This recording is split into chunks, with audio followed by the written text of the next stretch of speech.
Welcome back to the channel, ladies and gentlemen. I hope you have a terrific day ahead of you.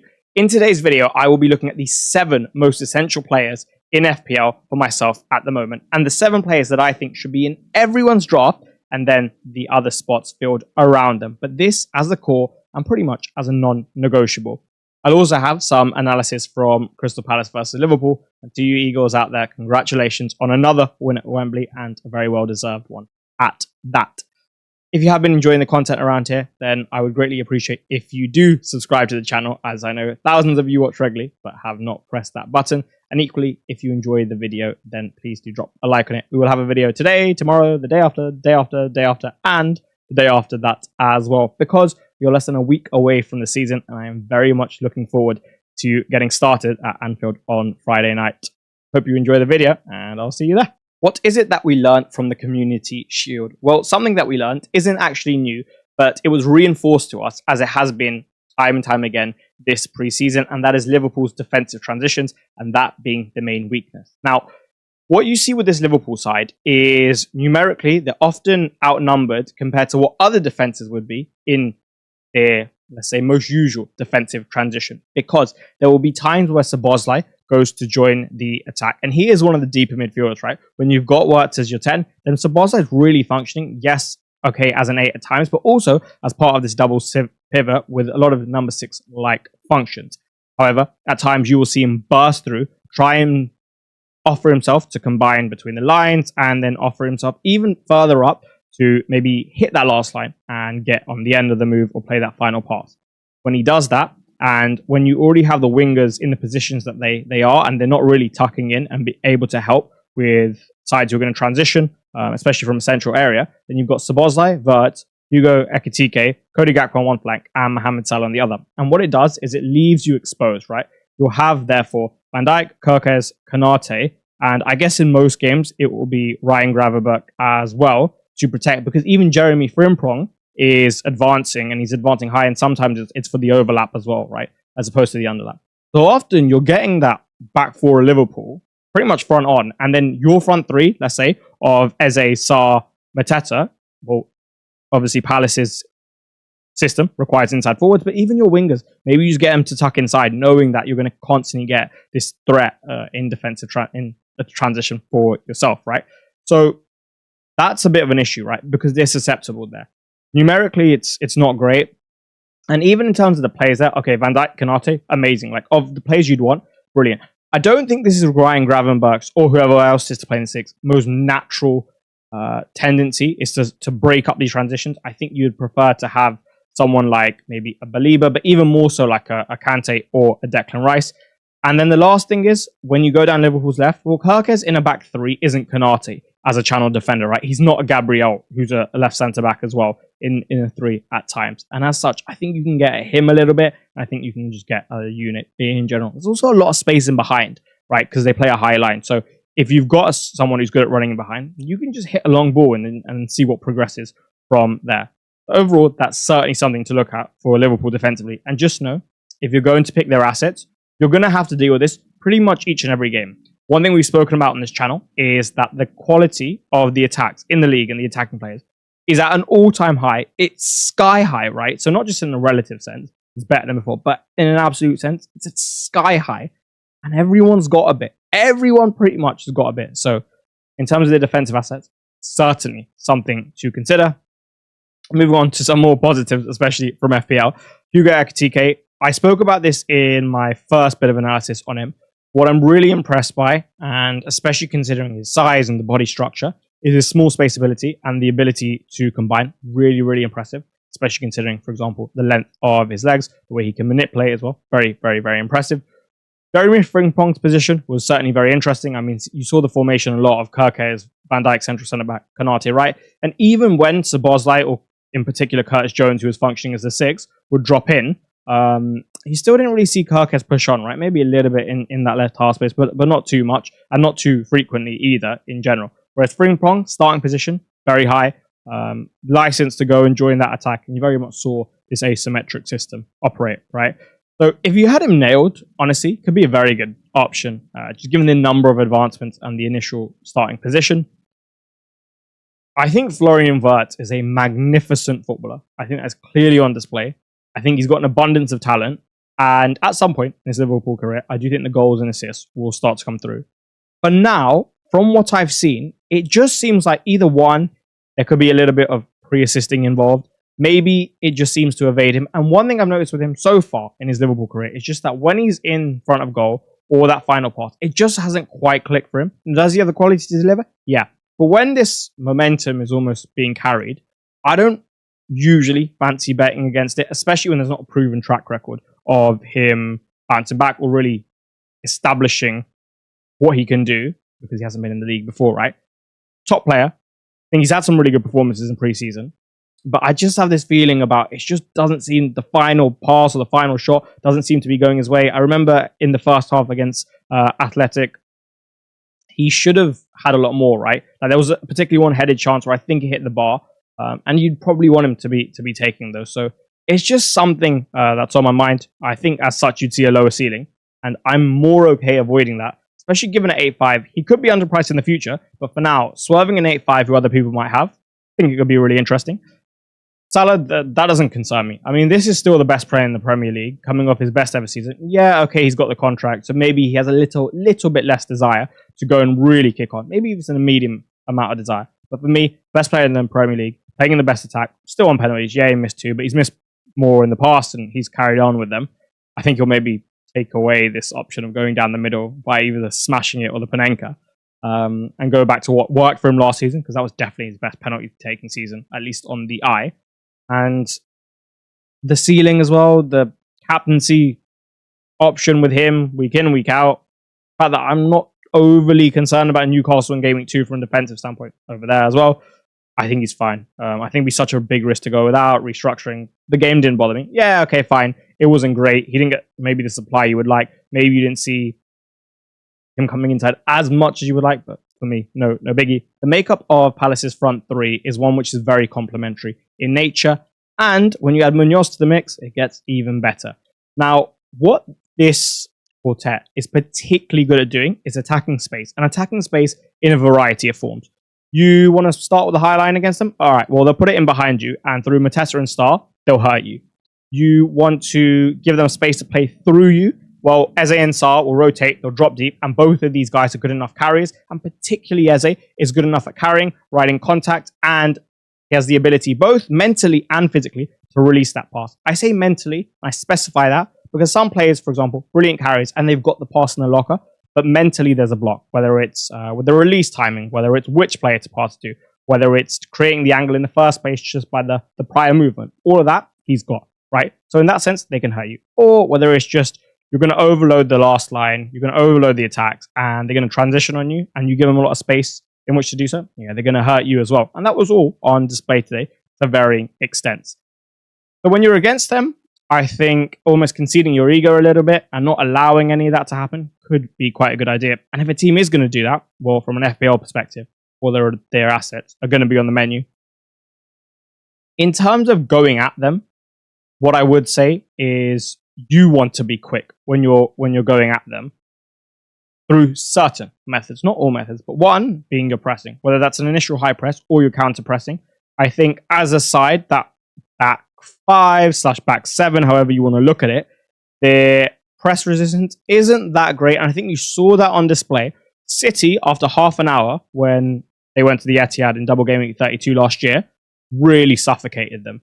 And they tried to play a few clip balls into the inside forwards. It didn't really work. They got pinned and they got hurt for it. And similar at Newcastle, they didn't deal with the press too well. So I think a very aggressive counter press against them, and just general high press, could work very well.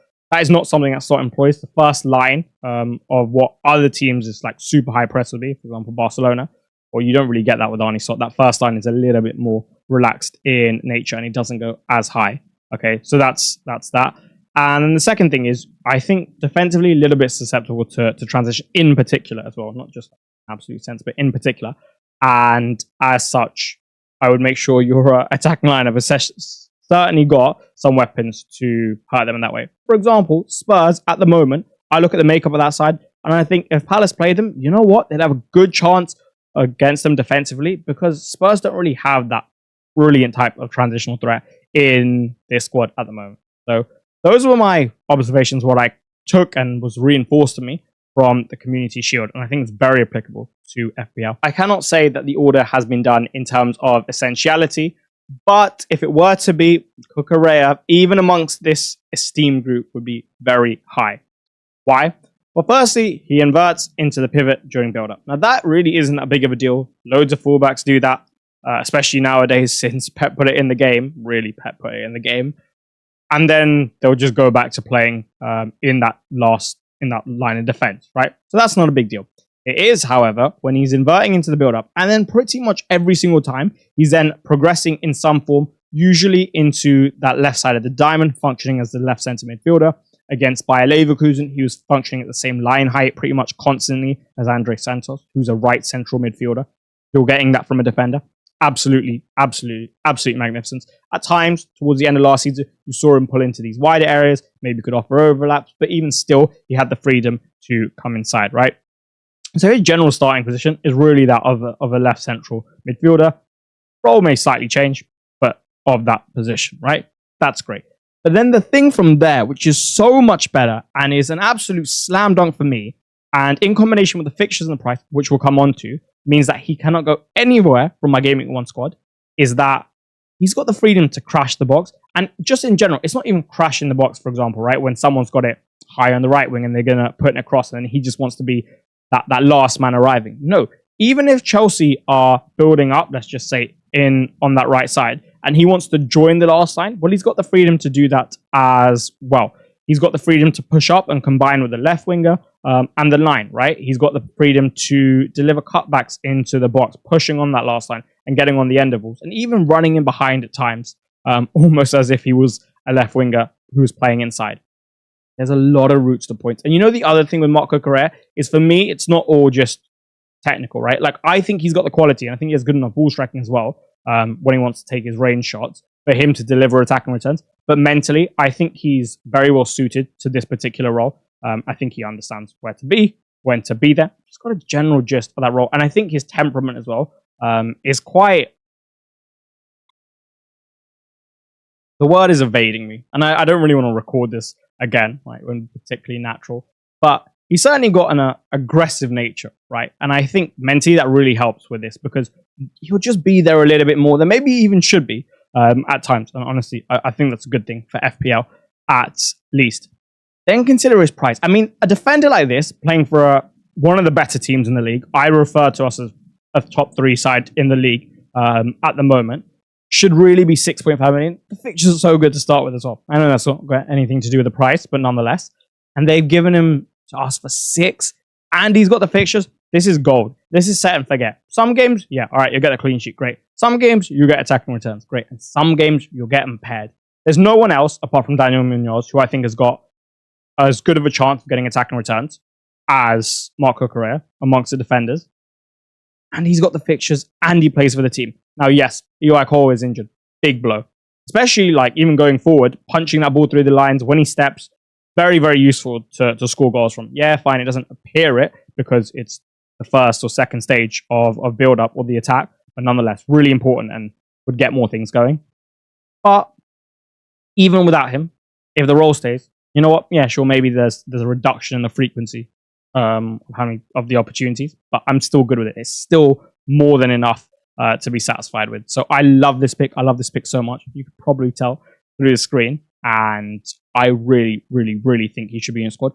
He's not even in most manager squads, right? Amongst the engaged managers. And that in itself is certainly a positive, at least for me, because, you know, you're going to enjoy it a little bit more when they're a differential, most likely. You are getting some phenomenal value here, in my opinion. Iliman Ndiaye has slightly gone down in people's ratings, I would say, overall, following Dewsbury Hall's debut as a number 10 who takes some set pieces. It's priced at 5 and is more likely to get DEFCON points anyway. And that's understandable. And it would certainly, most definitely be my preference that Iliman Ndiaye was to play as the 10. But even if not, and I would agree, he's a worse asset if not. But even if not, what you are getting for 6.5 million, like I say on the slide, is utterly exceptional, in my opinion. One, he's got a high ceiling, and that's quite rare for a 6.5 million mid. There's not too many of those around. Ismail Assar springs to mind, especially as he would have recorded a haul today, should the game have been in the Premier League. But through his just purely goal-scoring ability and certain types of assists which he can generate and penalties, that's bodes well for a ceiling, in my opinion. And I think he certainly got that in the locker, especially when you combine it with the quality. But looking at him more as an asset and more from a structural perspective in FPL, he improves the team in every other way. Because he's so cheap, you can then go and spend the money on other attacking players. But even maybe more important than that, I think with the fundamentals that he's got and the opening fixtures that he's got, he almost becomes a set and forget. I don't really have any interest in selling this guy for a long time, right? Even if you wanted to just bring it down to the medium term and be a little bit more conservative, I have not the slightest interest in selling him. He could probably blank in the first 3 game weeks, and I still don't think that I'm going to sell him unless he looks really bad and unless there's a very viable option on the table. I just don't think it's an efficient use on the transfer, especially when he's on penalties. Now, how many will they get is another question, but it's still a big factor because it's a very secure route to points, right? And like I said, the second thing is the biggest thing for me. Not only do you get the flexibility to go and be aggressive with the money elsewhere, but now you get the flexibility to go and be aggressive with your transfers elsewhere in other attacking spots, right? Or even defensive spots, especially as certain defenders come out from nowhere and look absolutely magnificent, right? And then just to speak about him a bit as a player, really, really good dribbling and really good small space ability. Short backlifts, shots, very proficient in that sense, and he can manufacture things for himself. And the reason I bring that up is when you look at the type of 9 he has in Pedro or Barry, someone who can hold up really well, that's gonna bring him higher up the pitch without Everton having to really progress or him having to carry, because they'll just go long into him, right? And when he finds himself in the pockets between the lines with that set of qualities, then I think he can really hurt you. And I think that those are the positions that he's going to find himself often enough. And now we've shown that he's got the quality to execute. So for me, there's more than enough here to suggest that he's a magnificent option. And for me, put him in that side of yours and just let him go to work. And he just does so much, even if not just for the points that he's going to gain you, as I've discussed. Through a combination of fixtures, quality, and Nuno's setup, I've decided that 2 Nottingham Forest defensive assets are essential, as opposed to just one, as opposed to just putting one and saying maybe for the other.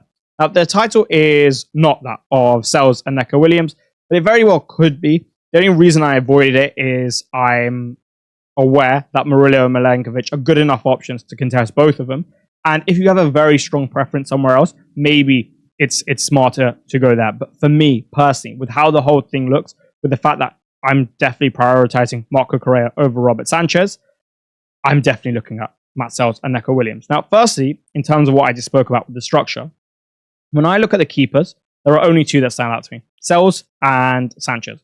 I don't have an interest in doubling up with the Chelsea defense. I only want one, and I only want Cucurella, especially because of that attacking threat. So the only keeper left for me is Sells. Now, when I buy Sells, I block myself from going for 2 Nottingham Forest defenders naturally, because I personally wouldn't trip up there.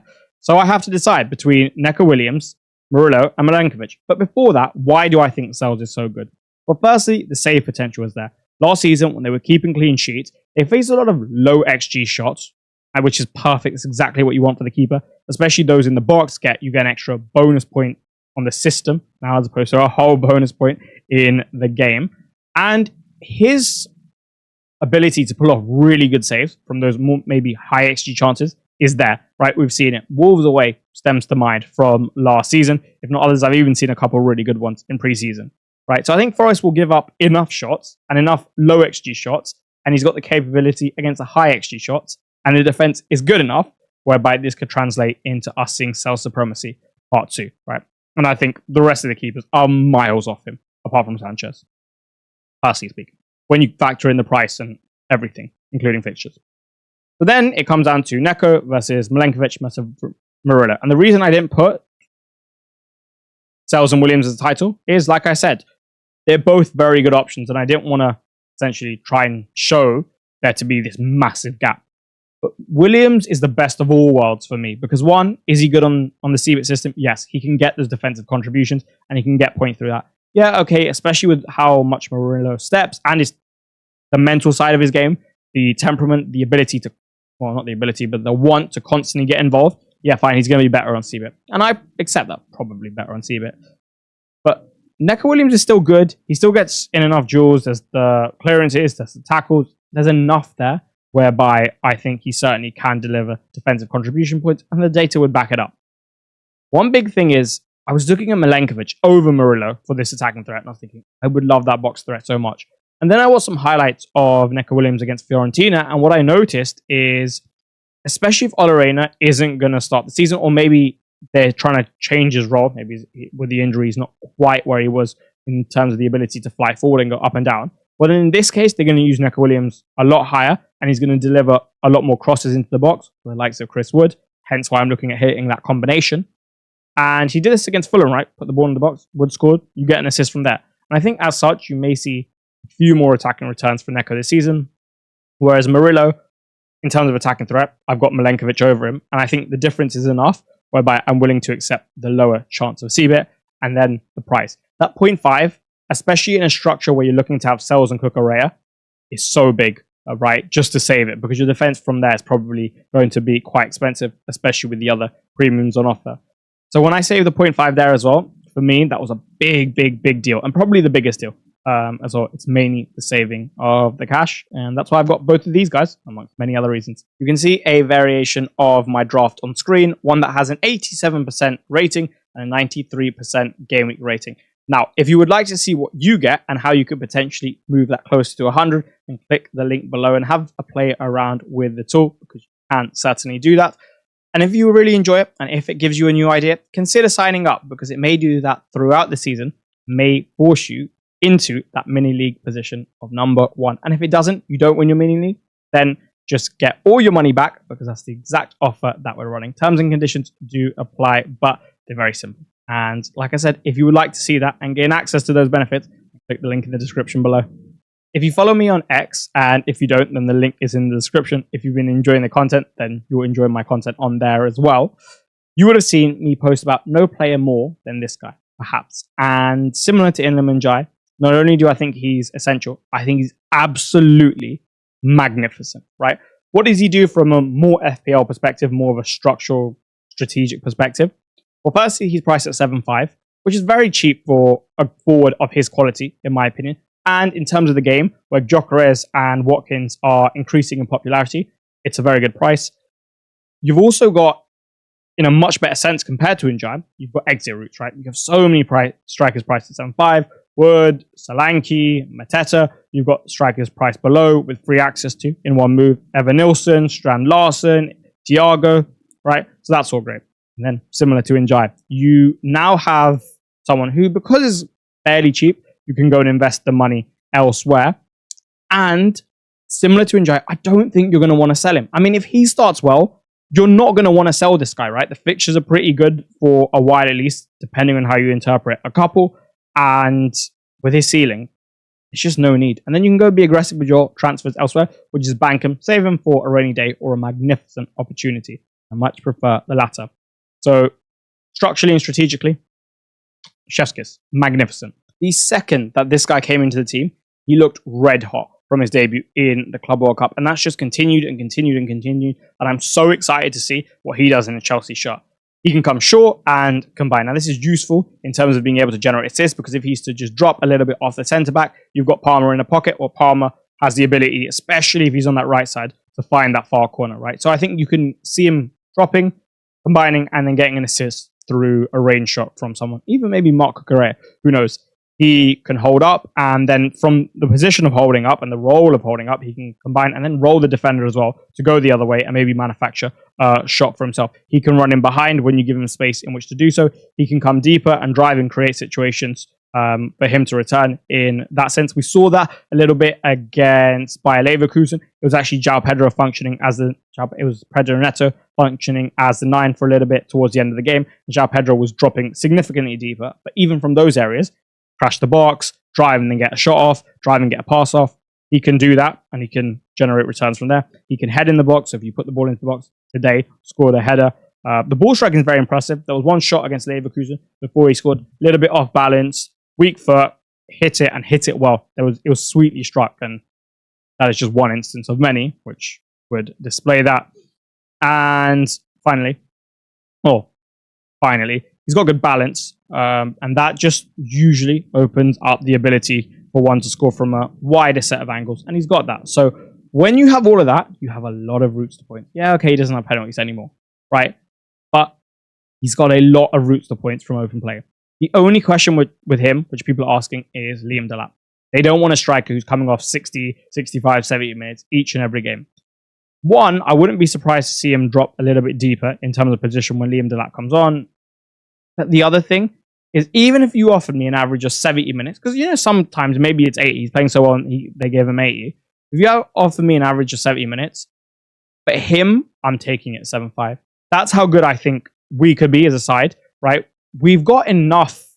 We've got the array of weapons, I think, to really cause pretty much anyone problems. I mean, in transition, we've got himself, we've got Gittins, we've got Palmer, we've got Neto, and that is good enough to break down blocks as well, not to mention whoever plays the other central midfield role, which will probably be Enzo Fernandez, and there's a lot of quality there.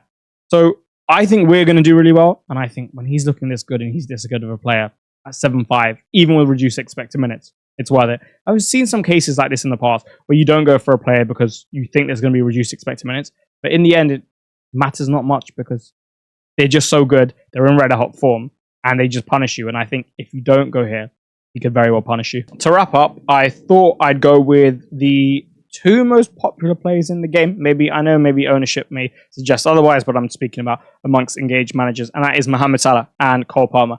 You may be surprised to see them on this list, but what I thought about is, following that Salah performance in the Community Shield and the missed penalty, following Haaland's goal last night, following the fact that people are starting to think, could Joao Pedro cover Palmer? Not similar to the Nkunku versus Palmer thing, because I think it'll end very differently, but similar in terms of the idea. Not that as many people are trying to do it or anywhere close. There's just more and more doubt creeping in with these assets, and I think you'll see more people jump ship. I think following the Community Shield, Salah's ownership has gone down 1% already, and when you consider his ownership was about 60%, there's about 5 million players, that's 3 million people, so 1% of people would be, what, 30,000 people? It's actually quite a lot when you think about it, and that's just like in an hour or so since. You know, there's definitely more doubt creeping in and more fear, and I really wanted to sway you away from that, because in my opinion, as about essential as it gets. Palmer's maybe the one of only 3-4 players in the game that could be priced at 10.5 million and make a mockery of it. Okay, maybe there's a few more, but it's unlikely, right? But he could do that. And with Cole Palmer, I think, and everything he possesses, there's only one of really 3 things that you need, as it says on screen. Ideally, you give him some optimized conditions. Ideally, maybe you'd invert Caicedo from fullback, you'd have Lavia at the base, you'd set up a box midfield, and you just stick him on the right. And in which case, I think the output would rise in comparison to the back end of last season significantly and sustain to some level. But as long as the conditions are at least somewhat optimized for him with his quality, I think you're good. Secondly, I think you saw him get robbed of a lot of assists last season through Nicholas Jackson's finishing outside of the first set of games. Maybe even, let's just say, 12-ish weeks. On the 26 to go, right? As long as he's got a 9 that puts away what he's creating, I think you'll see him generate quite a few assists from there as well, especially when he's got a 9 of the quality of Joao Pedro, who will actually gain him assists as opposed to him gaining someone else a goal. And thirdly, just a little bit of luck with the shots that he wants to take / will take, because there's often times where I see him, you know, in between the lines, within that block, just trying to not necessarily break it down, but just take a shot from distance and score from there because he's got it in the locker. And if he just gets a little bit of luck with the opposition's timing, the opposition switching off a little bit, just the ball breaking his way, the ball just coming out of the first touch a little bit better, so he can open himself up and take it. If he gets one of those 3 things, I think you'll see the output level be more than good enough to justify 10.5. With Salah, you could write like 100 slides, like I said. There's just so much you could write. Like, I could start anywhere, but the easiest thing for me to say is he's the best player in the league. He's shown that he's the best player in the league. And yeah, okay, maybe following the contract, a little bit less desire. But things like this that have happened to him, missing the penalty again, losing today, I actually think bodes really well. Just gives him a little bit extra to go. And you know what? When people doubt him, I think he loves shutting them up, and he does it so often. And then also stylistically, I think the fixtures are pretty good. Liverpool are the best attack in the league, in my opinion. So, with all that being, and he's on penalties. With all that being said, for 14.5, I'm paying it. The thing about Haaland, actually, I'll save that for another video because I'd like to go into a deeper analysis on him. I will save that for another video. And if you'd like to hear about that, then make sure to subscribe if you have not already, and also turn notifications on. There's something I never request. But now we can go to the outro. And that is all she wrote, ladies and gentlemen, for this one. I really enjoy that. I really, really, really enjoy that, and I hope you did as well. I hope to see some of these players in your draft come the Game Week 1 deadline, if not all of them, / most of them. If you did enjoy the video, then I'd really appreciate a like on the video by going to click that button now, and equally click that subscribe button if you have not already. Daily uploads coming between now and the start of the season. I shall see you very soon, back tomorrow, for another one. Goodbye, and have a terrific day.